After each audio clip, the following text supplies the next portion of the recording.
enti Collins utie enkomo na Black Queens enkomo no omo mo koshi omo president Ket Okreku na be de chire Mark Ado enso ko ho bi Eugene Noel eremu ho ono se ESCO member or the division 1 buy and a Qatar Samuel Abroberi enso no a very fine fantastic person Uchiana when the dollars the diagro Fama Ekrekosro we Uchiana or the dollars the diagro young man but what $10 Uchiano Crystal Palace Onana and you Uchiano I know Eugene they say on no war no war Nungwa no na said you Uchiana otimi wani chino what dey say Uchiana mention Eugene say one day be that time na share heavy no mention that but so share Eugene one day but na me so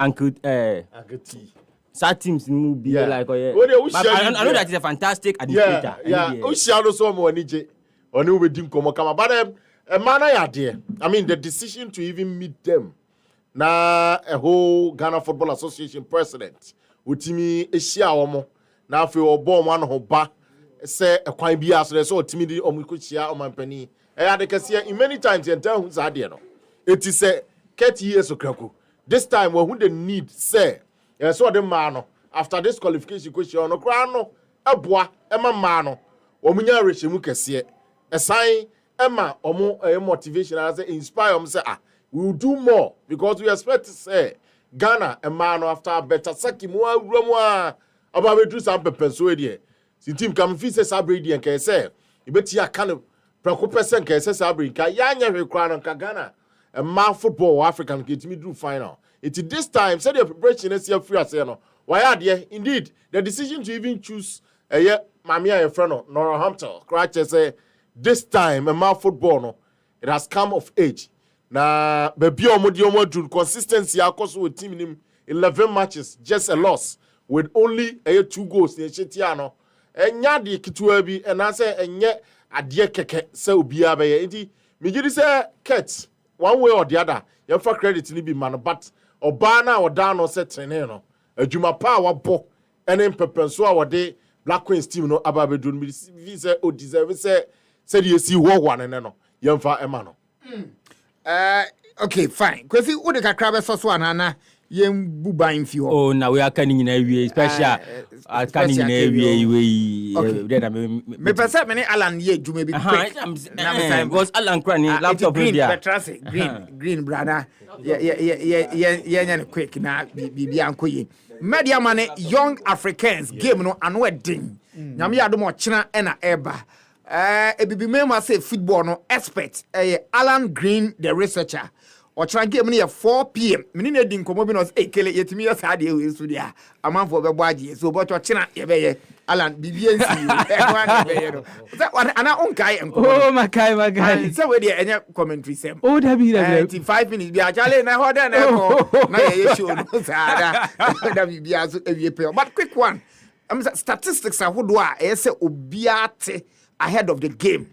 Unse history, pedigree, character. Games we say aya a key. And say media money I mean young Africans. Say kase history ni pedigree ebia na media ma embe mukra. Enti udi ni na tuje bia na wa ma yehu de media manya ye bedi nkunim na fe yaba abedi community be yesima enumi de me say mi ntwintwa wa kwan mukra. So muna yankwe Alan. Yeah, like I said, this is one match unlike Obeka said the opening match of the campaign. Yeah, na mediama NLL ekwakobo and then on the second match umze omdi nkunim de but emra na ya analyze and as a preview sa matches no ye ma Ghana fo say matches na imu ade kese pa.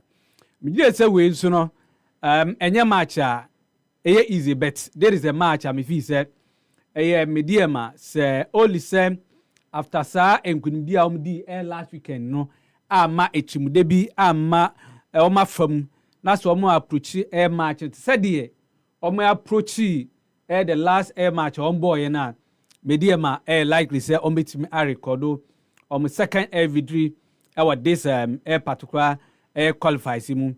Ose amaba ko clubs entai emma ayo memhan crowd say back half interclub competitions are Tanzania. We share so be other countries Libya on several occasions but yeah na enter in this so be say Tanzania clubs ebe ba no to say bia mediema engagement here by no just obu nkompo ekwa chichichi kesipa and there's an interesting thing also about Yanga, especially their first 2 visits of the bar madam. Remember in 1969 na Omni Kumasi Asante Koto. It was in the quarterfinal match Asia and then the first leg happened Kumasi. It ended 1-1 with Osman Orlando. Yes, you see, he's based in US now and Chebibriano. Where are they? Fianum. Sago Nedman Kumasi Asante Kotoko. The second encounter over there was Kofi good man Kotoko. Indeed, 1-1.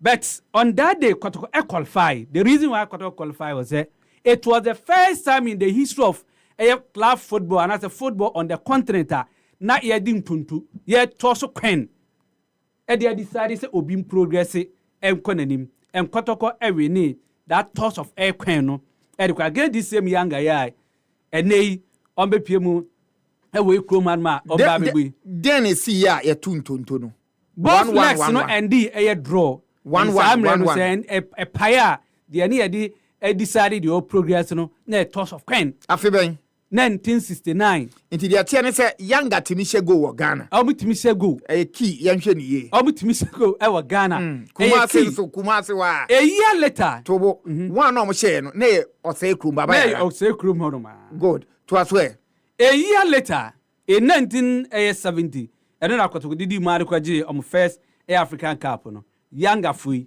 esanso eba krum han me ebium but we na first leg no and no say quarter final sa Dar es Salaam Tanzania honum it ended 1-1 with Malaysia Bay she kotokugo no edemo mu honum after say Kitwani ono ebetika edemo mu honum na enu nso biom on be pion that match yebo e wa kraya mo Kumasi it ended 0-0 now interestingly no enu nso no ya ni sari say ebia the kwenso bani asisam this time round it was a replay and they decided here obetima a progress in the community and the replay was played in Addis Ababa Ethiopia entina replay ne psa no yebebo neutral ground yakobo Addis Ababa yes on 22nd November 1970 at Addis Ababa and on that day Gariba Abubakar original goal na mafefe and he shared the first goal Edma Kumasi Asante Kotoko Gariba den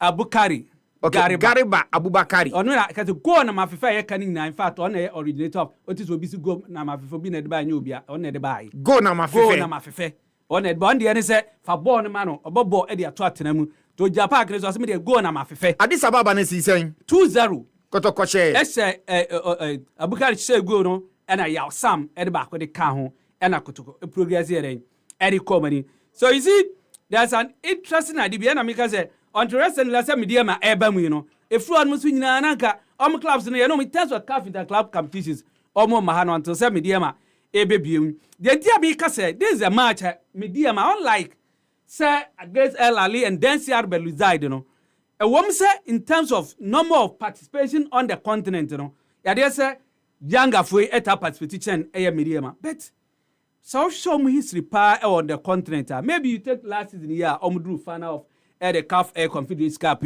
at the 2 enchanya na ohwe say ebi league no dominate but the premium competition na say the continent me can the Champions League yeah this is only the second time set to do the group stage of the Champions League the first time to do group stage was 1998 do the group A stage yeah na group 1 and no ebewi achi no finish the last the group so when it comes to the Champions League itself they said I need a history bia yeah wo honu bia say team hu na media ma young Africans even on the continent because we last season the front ko drew the Confederations Cup final said I need history bia but the only thing they say yeah so already there's a Ghanaian in there oba bia body is Konkoni a normal club no so here almost come to players 83 amano in fact from their goalkeeper Diarra from Mali any say on parody mo first level but when baby yes 7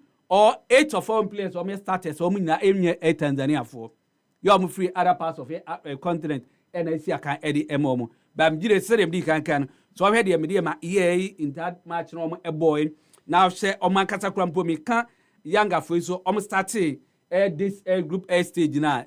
Now we so am early on board draw there but at the Kuma Sports Studio where I sincerely believe say where the year last weekend you know we should expect say ombenya support chain the last weekend you know with that complacency and as we in football no matter easy but especially media or chabet I record a victory over younger fui Mediama any young African game no nyame ya doma or China Baba Nara Sports Stadium 1600 GMT yes 4 p.m.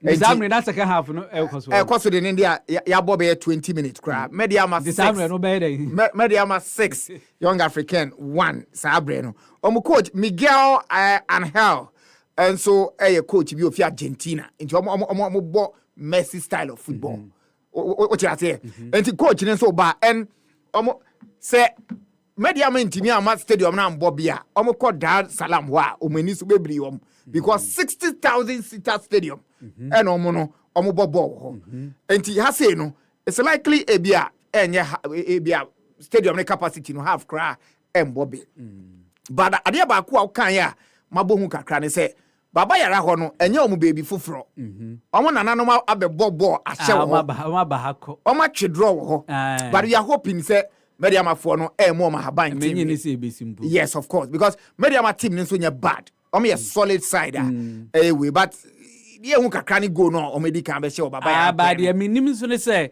kwan ye fa so a eventual belus died and because football enye mathematics 1 + 1 is 2 but say football follow sadina and ketimi ehye see belus died from Algeria there then I say Tanzanian club ABP mu no say Mediama team show omo and yenti coach no ono so de nsam ehu bi atodwa o chirema younger for coach no say omo bebo game ne wa ha na enye agudie yenti ne mbra sisi ana ye medi hu nkomo we prepared well as you say we starting in a low note about the result we coming here with the determination to play a good game. For us, it's a must-winning game if we are focusing to qualify for this group stage. Will not easy, we know that, but we will do all our best to get the point. If we are not only one point for 6, but really the team doing well with the serve, we make some mistake, and we need to learn from that. But as I said before, we are determined today in the final preparation for to be tomorrow and hopefully get the 3 points in this difficult game. And younger for coach, your friend Miguel Angel Gamondi, or your Argentina, or also 60-year-old on your Akrasa, and we kill kakra and or bands or so on the opening day na Mediama age 3 no mo so mo age 3 Algeria because we me at least I am say Mediama classmate from parents and Mediama be crumble when kakra chomo I am classmates no me so no mutumi ball okay yentie Evans Adotin sombra ono so ye coach ma Mediama Kotoko has nobody tells them the mentality changed totally in the training grounds and this is what we are seeing now. Okay, I'm say killers na managing. But yeah be nyano na ye no edi enkomo. Eno wen.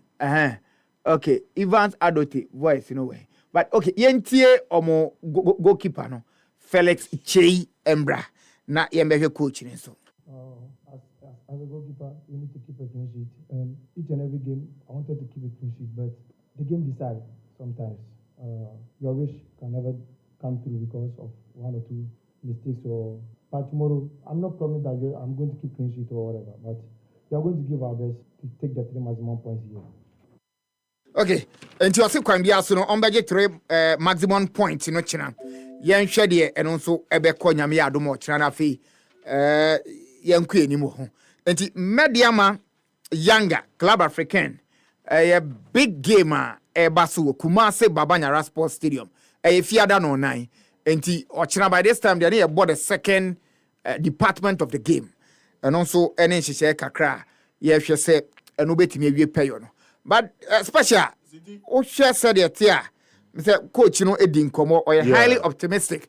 Alan so abako 7 in statistics in such say younger phone in Babayara. Yeah. But then one thing I want me diamonds on say they have not been disappointed. They don't disappoint. So Moko Africa. Obaka 2016 Sabre na Tom Strand ne Ivan Zadote ya. Omo ena ekoche Sundowns. Etimisha omo na omo bobo match bi e dia. Obeka ya ye omo free Champions League nom do mo ba.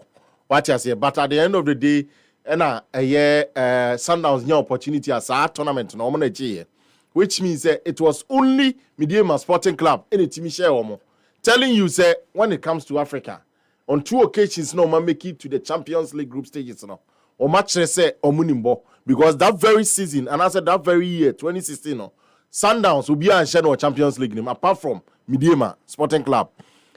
The same coach na ena all team we muti see a adeba ko ka evidence say was steady a younger club no na when him say omo a performance e wa ha omo Mediema performance in the league enye but omo de na e west omo he's thinking say kwan bi aso no ometi akwa ahead no matimi edi enkunima enya me nwa because the boys are motivated based on the fact say omunim the price at stake and the fact say eso mutimi nya sa points we and the two same pono ombedwin so ombe qualify to the next stage of the competition sa na ese koye na me dey me hope say anyone be foul because this is the coach oya there defensively and now make sure say the counter e work pa but minim feel like ba ku bi wa ha mami ntwa me hombra na yeah sa fila no okura fila be 30 yes the special one because special one you now I go say ne brutal the special top guy it is special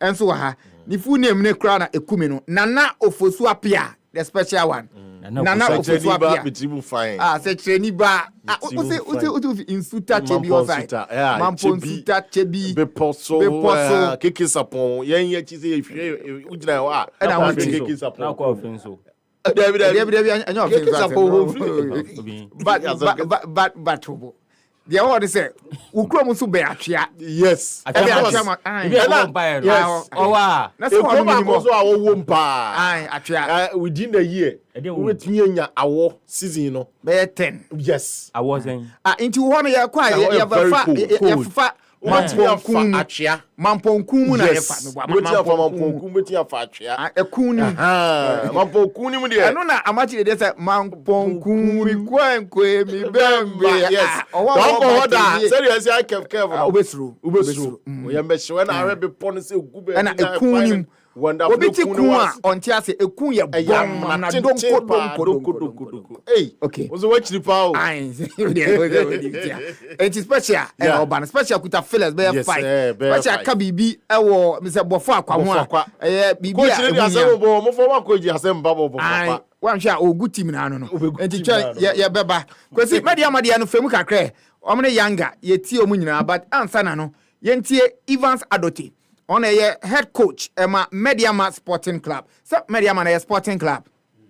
A sporting club, a football club. A sporting club. A football club. Of course, it's super hard. Mediema football club. Oma register in sporting club. You see, me ubusam say sporting club na. Ubusam so mudin ye den. Ubusam say a sporting club na. You didn't ask me what their name was. And I'm say a football club. Me catch you. Mediema is a sporting club. Amo basketball club. I'm volleyball club when. Enche. I'm table ten. I'm masa. Any abio kaji. Yentie ko teamra. Tricky fixtures this weekend. Why? Because Mediema third on the league log with 3 points minus 2 goals.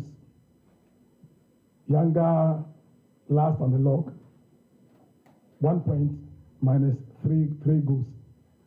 I'm not looking up there.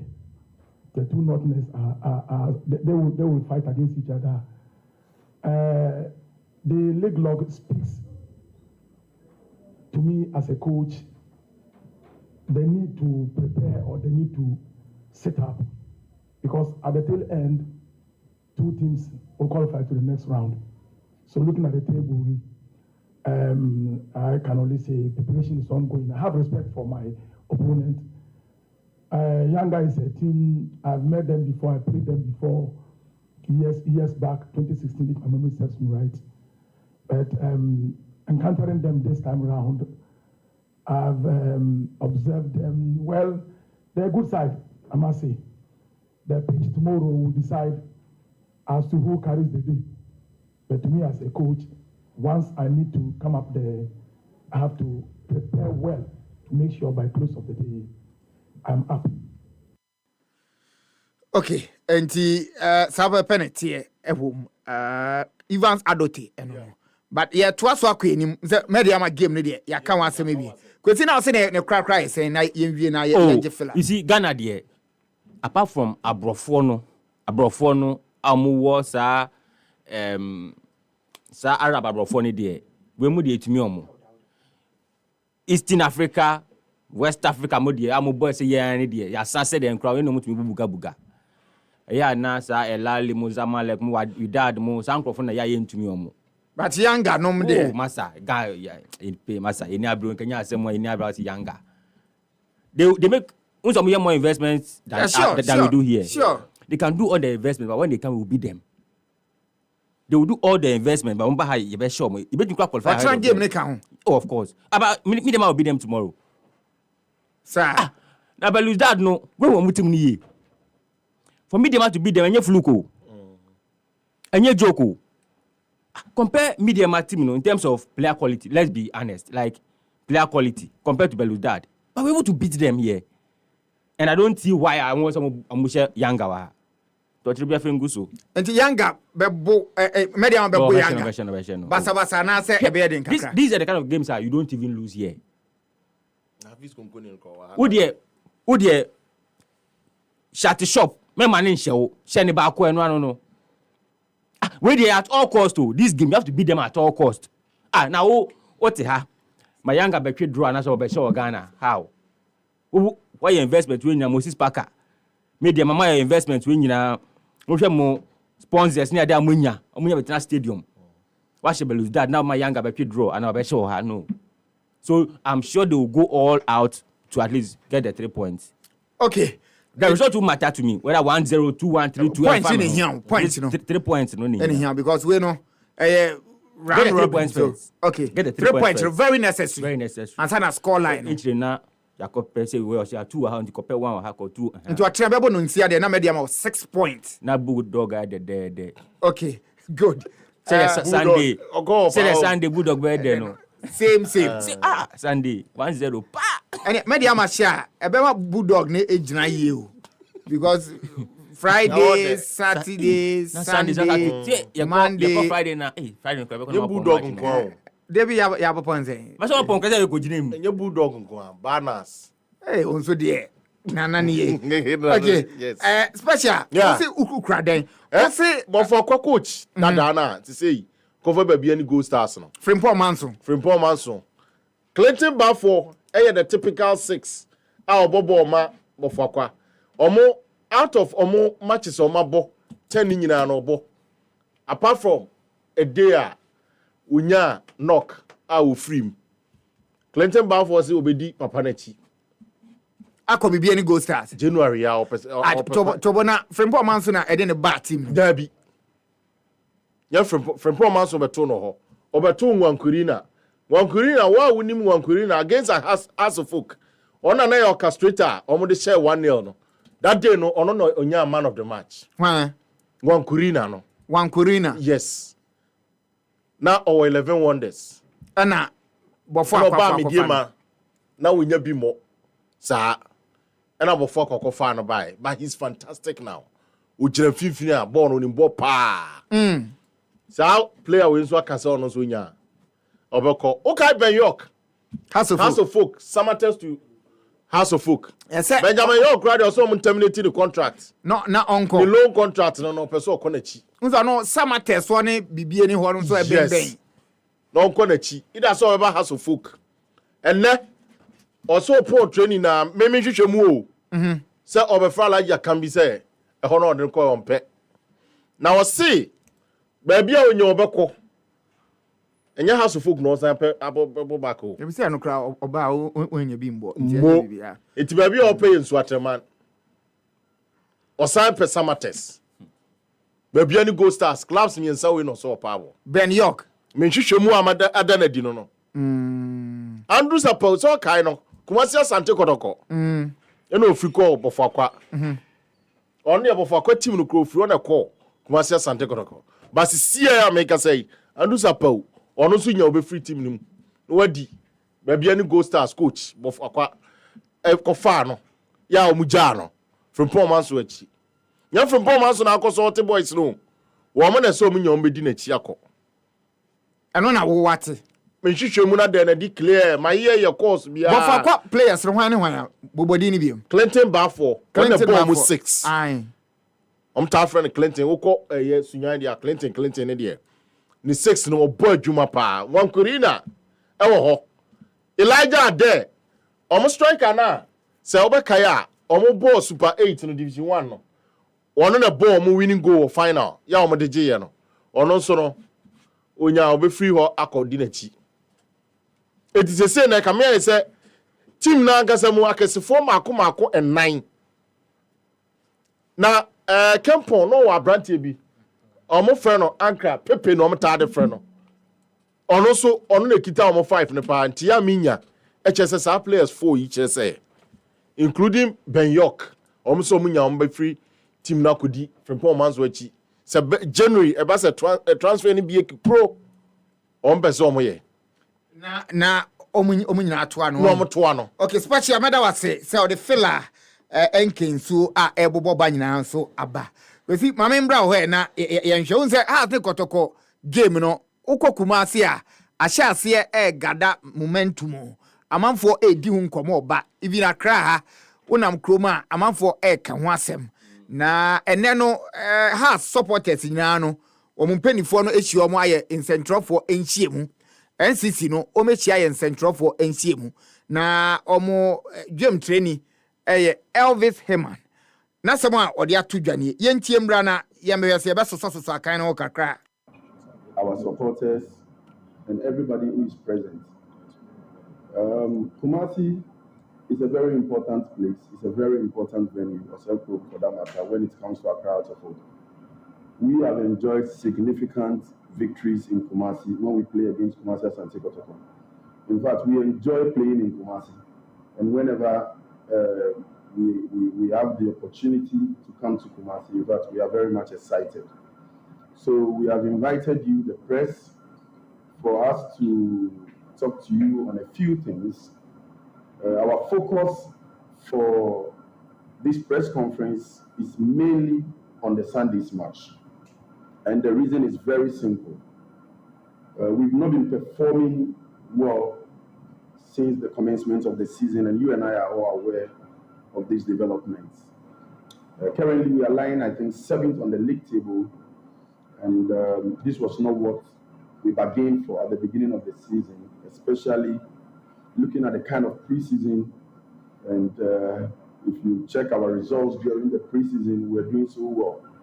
So we're very expectant that we're going to have a very fruitful season. Unfortunately, we are 7th on the league table. Our supporters are very, very much unhappy with the club. I mean, the performance from top to down, including we, the NCC. And that is one of the main reasons why we have invited you, the media. First of all, before we open the space. Okay.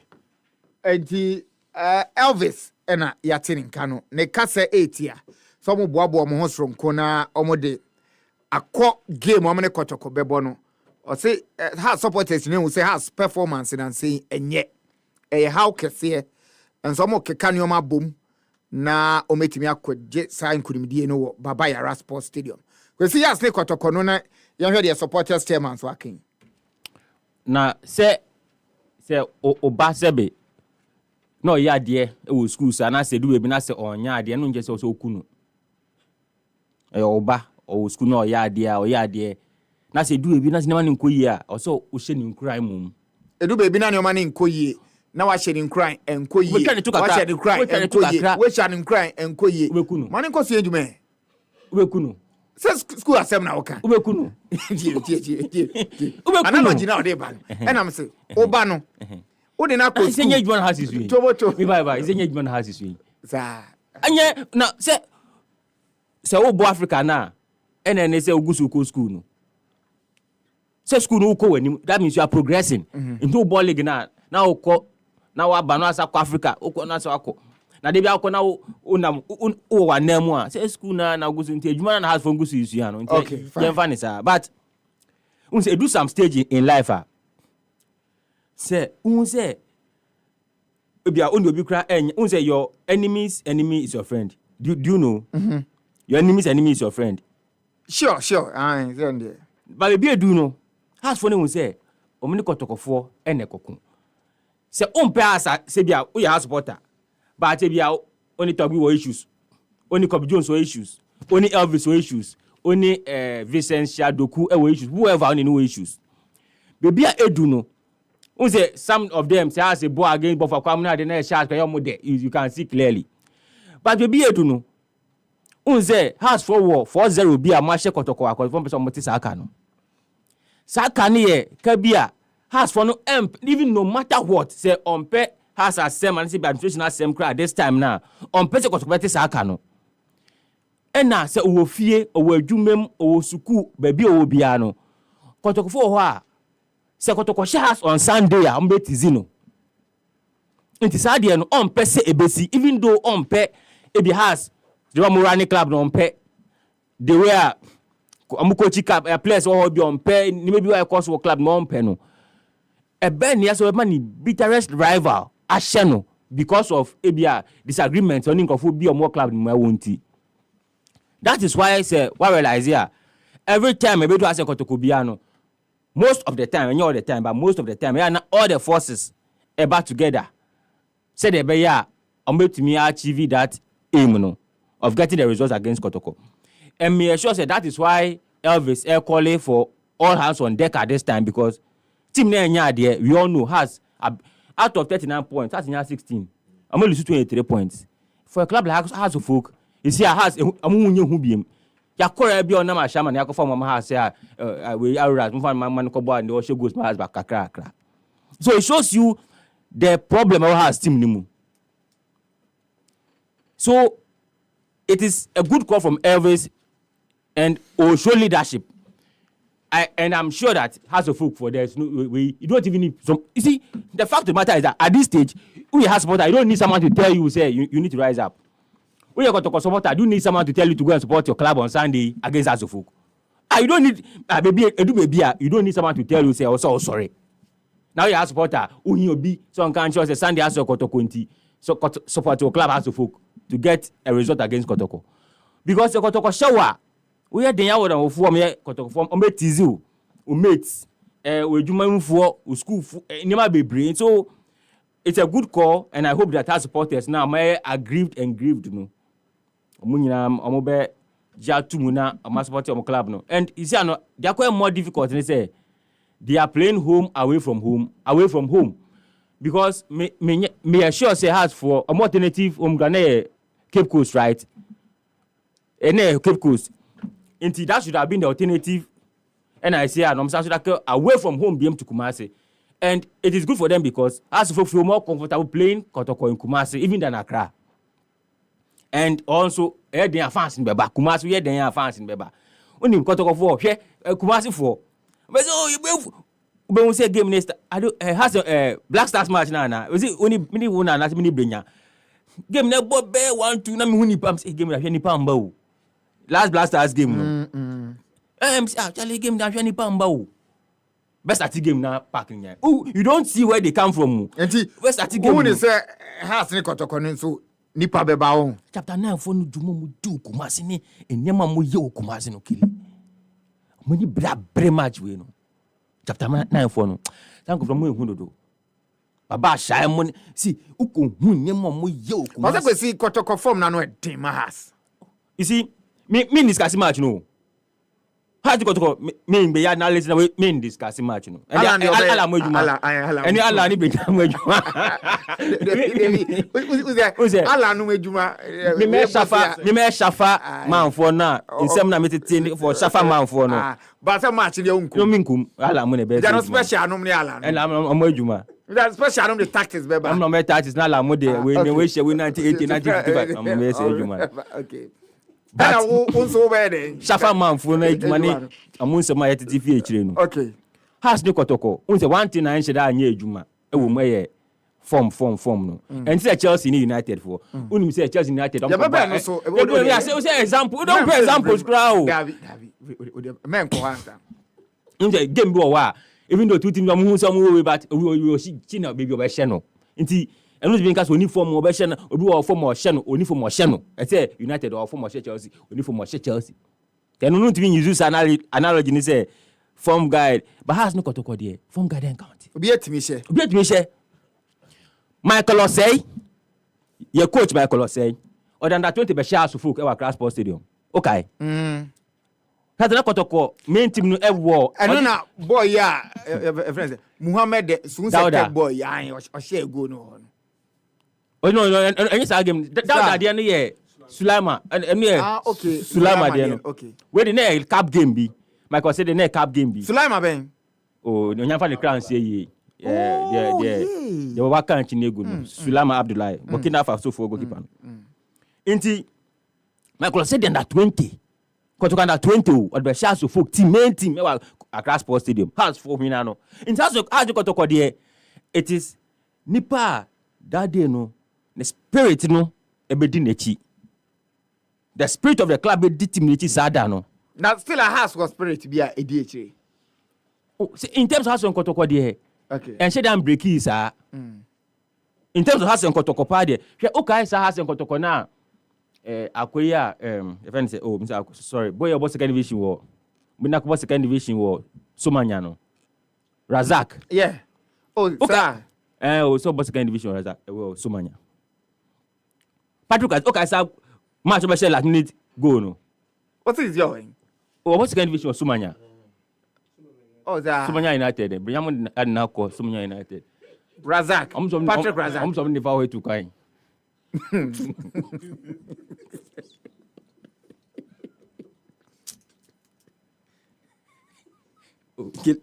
do.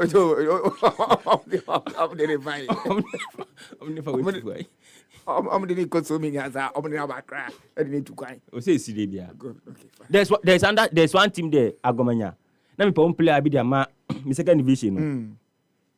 Ena onimbo bo me hye no ma do na me so Agomanya me coach si no ho. Ena ma ya so ye ne ba ha ye na ko so me fa ho kwan 3 years ni. Okay, fine. So hats and kotoko there. Sometimes one player can make a difference. Hwe me kai o kai sa 3-3 no and every time ni benya this match ni komo.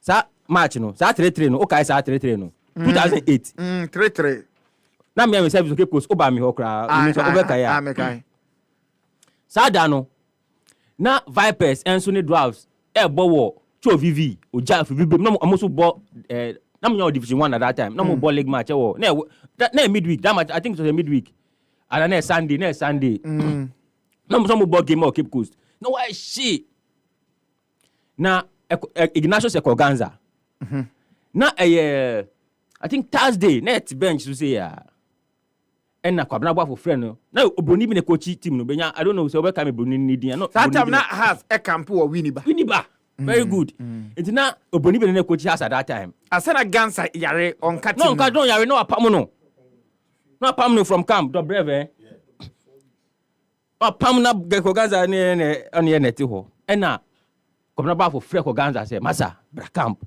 and was me dey abakam na coach apam me o si brakam match onye coach na ebo match no brakam kwabna boafo if friend no see na koganza one time ni boot we ni ba pa kaisa match koganza nti has ni kotoko die because am koye no shafa but say enne scenario na wa man entimi nsibiem player be ntimi player so brakam example na me ma and I'm say that's what I said say one player can make a difference o kaisa game na Patrick Razak boy no He was not even a regular. That time, not particular. Not sure I need him to move out. Okay, how he came into that game to score that goal. That's what I'm saying. That one player can make a difference in this Kotoko game.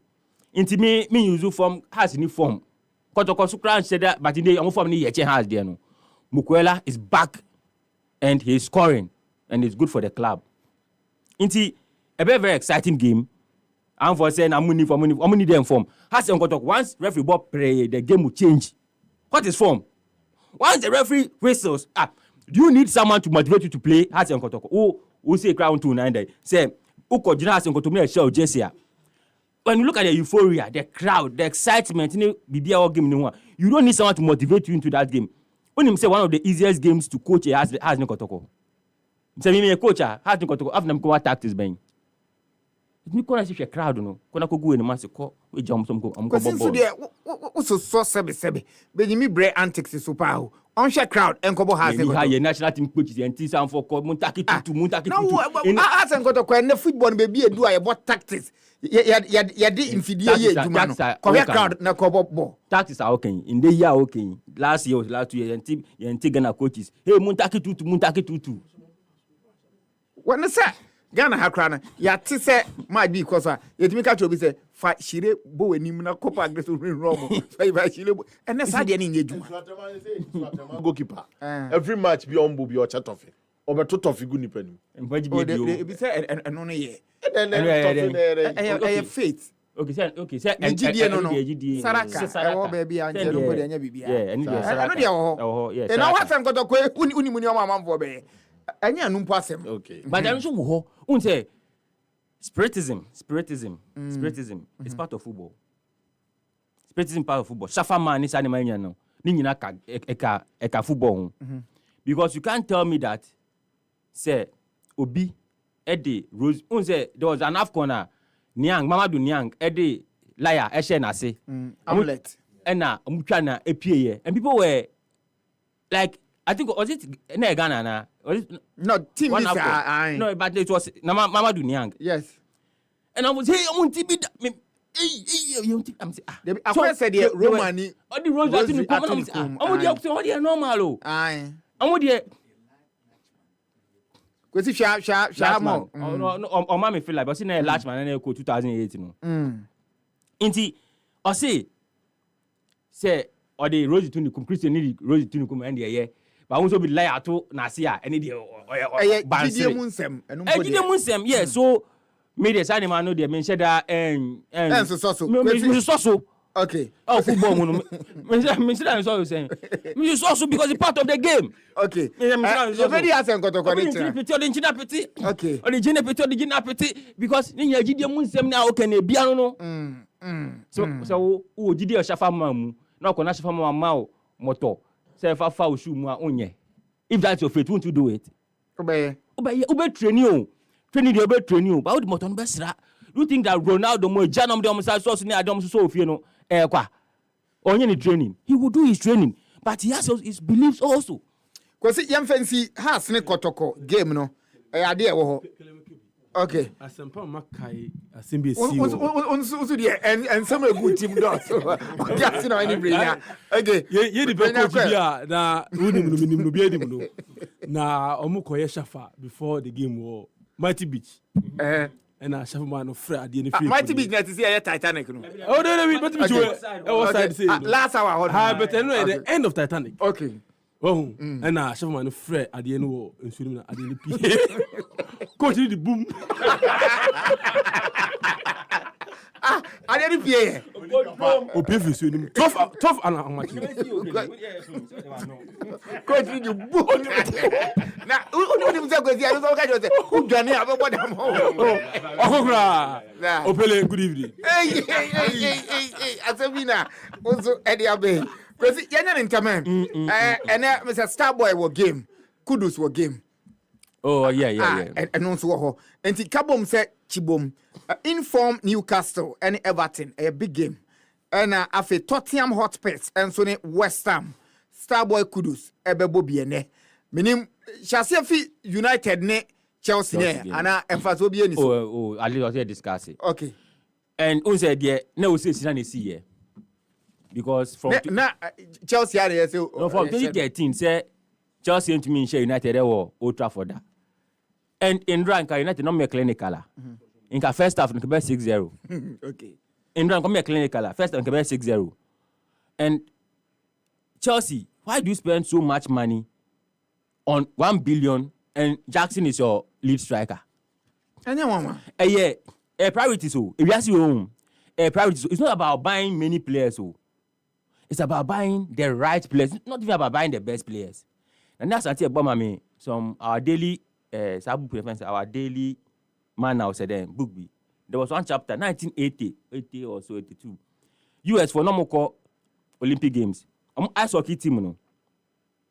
And now coach not drop all the best players. I say basketball team, drop all the best players. If I say basketball in there, we'll drop LeBron James, I'll drop Steve Curry mo. And now it was uproar our US.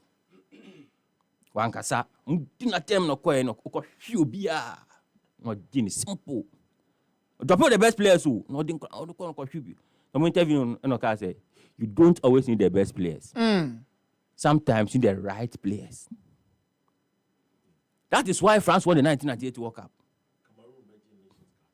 Nigeria 2012.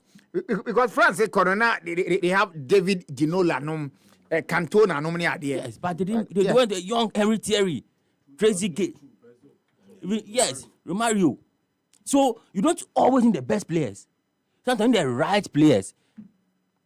Intina Chelsea for players number 3 say Otis Arsenal koto Casedo di Mika koto 100 Makoto. National dodging koto Rice. See Rice and Casedo. And Chelsea are taught the best players, but they are not right. In their mind. In their mind, we are buying their best players. Into Arsenal kope Mudrik cannot the Mika koto because he knows that Arsenal knows the right player, the best players.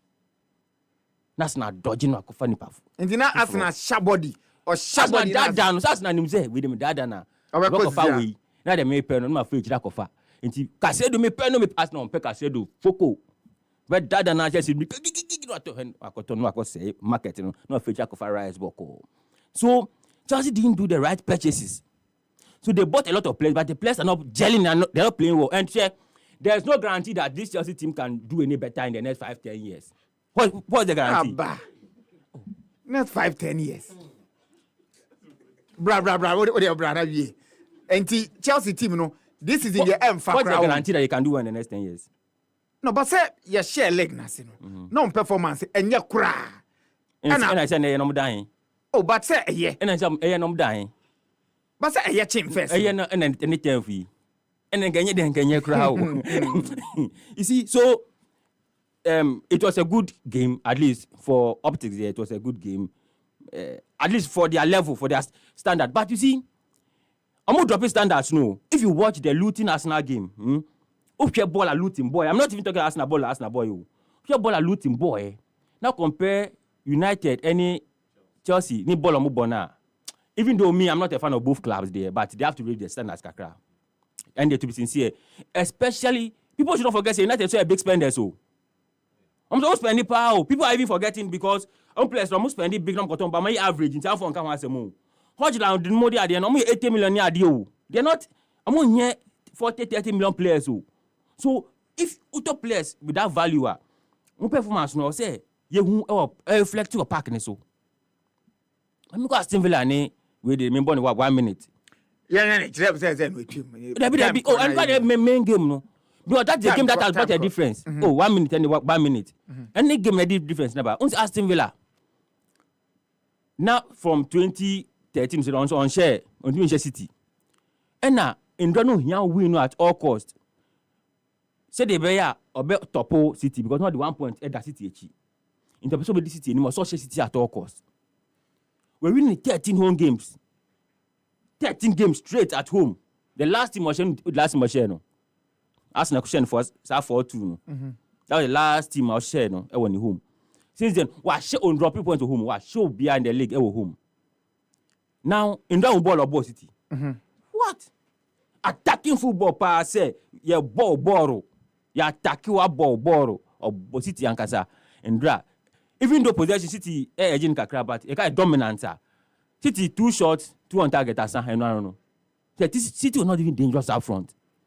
And total dominance, possession in count. No, me in fact, possession better pass Opo and him say I know 100% ball possession. And meaning or dominating game, no. There be goals, no. Say big balls no be pine now keep a team out that corner. Okay. Now possible when you know him. Unya possession 80. Now obi shot 1. Now obano be shot pine. There be me use results in kwa me obi a dominating game na. We score line if you statistics no. Not here. Statistics no. Yes. And possession a key key part of statistics, possession count. Possession count. Yes. You won't take that out. But so you possession in Kwan, so shots at goal. Also here shots. Alan said. Also here me bow. Okay. My points ni. Okay. Time kontia. 6 na ball. Possession no count a key. But possession in Kwan any enough. Also here key. Or shots on target. As me know one baby and now we see. Simple. What ball? Obi about 22 shots. What about 2? And football, ye ka key and no my do way ba. Shots any adeni they can. Obi about 22 shots. Now about only 2. 7 on target. Now about 7 on target. Now 2 no only 2 we say now. It's a total dominance. That is a key idea so it was a dominance and you see one other team granny say, "Who match na say 2 shots na ye can no. Within 10 seconds. One friend say action pedie leading to the first shot and one a chance to be into all this action na ye can say 2 shots. It happened within the space of less than 10 seconds or maximum 10 seconds. Okay. And as a shot in me na can see. So it was a total dominance. Good. Kwesi any games pride bet. Tottenham me ba train na ye mama. Auntie I say auntie to wase. Na ye pride bet enso na betting platform amanfo edin more sanse bronye se sika hye ho na onso o de hwe how far. Na ne o register o pride bet ade then say free daily sports quiz.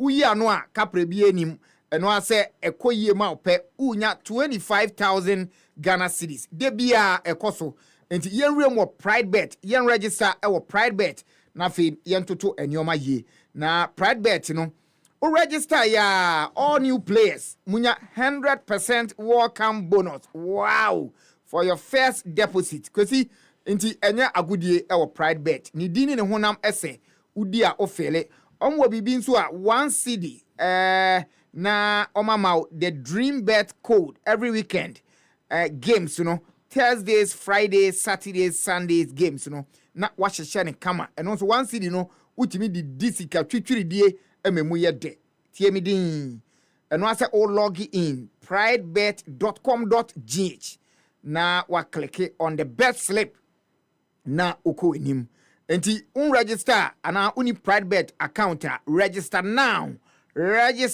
na stake 1 cedi na stand a chance to win over 20,000 Ghana cedis.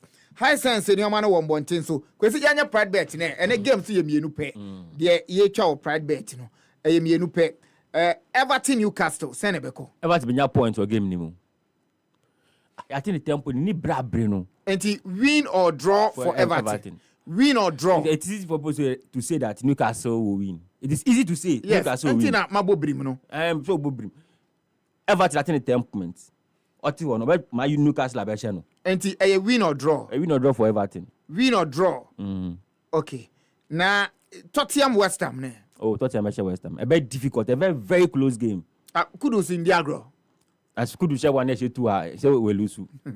Enti em found. Me me pa Kudus share one nation but Kudus share be but Tottenham like Kulusevski move form omkran ehun pa. We don't be here. Man City na ehun pa. I'm coach but the Teglu said the sa Greece Australia no. Australia no. Oh Greece, o Greece ni. Greece ni na pa DNT ene Australia. Say oh oh batani. No we the nimi na bibia kwa Greece ni. Ai but Australia ni ene. Yemfa sa. But he's a very good coach. Unso bana amanfo ebu na bonfia but because of the was it Celtic Celtic, I was so Celtic, the whole day. Celtic, they all say, now. Yes, but people still doubted him because people don't believe, say, we all Celtic, I bet not be Premier League in him. But he came and he has proven. And he's straight win. Oh. Everton win or draw. Close win, yeah. Tottenham Hotspur straight win. Oh, yes. And also na Odiabano. High sense in your man a born of form and a entry a remukania bebrebe. Oto a man fear no mumua. Say ya fabra na beje fofro. High sense in your money dorsum. Televisions, refrigerators, air conditioners, washing machines, smartphones, sound systems, any electric cookers, microwaves. Bibia bi wo honoma e born da from tam. It's Legon. Ubehu we kwan Kisima Nachimotamo North Industrial Area. I won't cry. Opera Square, cry, Tudunchu in Chim, Dansuma La Pass, West Hill Small, Broadcasting Kasua Bachona, Junction Motema Committee 1 and Committee 25. Now, Fin crying so Kumasi City Moho, Kumasi Edum Post Office, Kumasi Tafo, Mankesim Takwa, the Takwa, and a Boasi. Kofodia Hohoi, Sunyai, Techiman, and a Tamale. Yanko, not Yanko Toy, Nyoma Ewo. High sense, dear. A high sense everyday prices for everyday people. Because see, ubetimi up to Christmas carol bia. Na me yes still out ujina so. Me ka bimpo. And I yanto simple wine. Ye ko di bronyo. Ana me ka ba ku ba no ochina okay. And it is Santa Happy enso na mbonten so a enei 23rd of December ya no omene Ghana fo nyina ehwia bom wo West Hills Mall.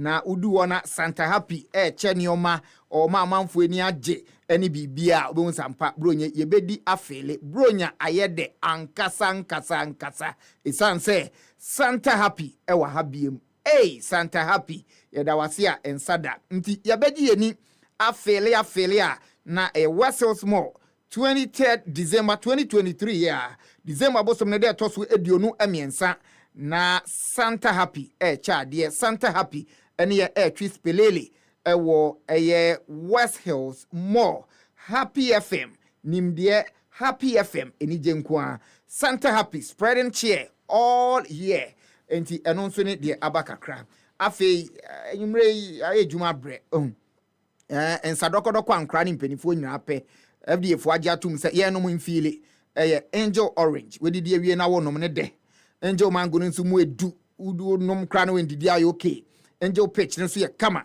Angel Apple Lime no ode lime ice cubes biafra na ode de dim bia so mu no utimu sampa eno so ye asiko pampana asiko pa na ofelia na ofele ne kama we no Adonko Soft Drinks Beverages Limited for na dia ba ye no ma fele Angel Drinks so it tastes like our day enti ye tuni do so ponton sanse Ghana fo nyina dia tu 0244 832 286 and a 0507 878 668. Special medawase. Yeah. Alan Green researcher medawase. But here come Mr. Me person me announcement to yeah. Me pedine.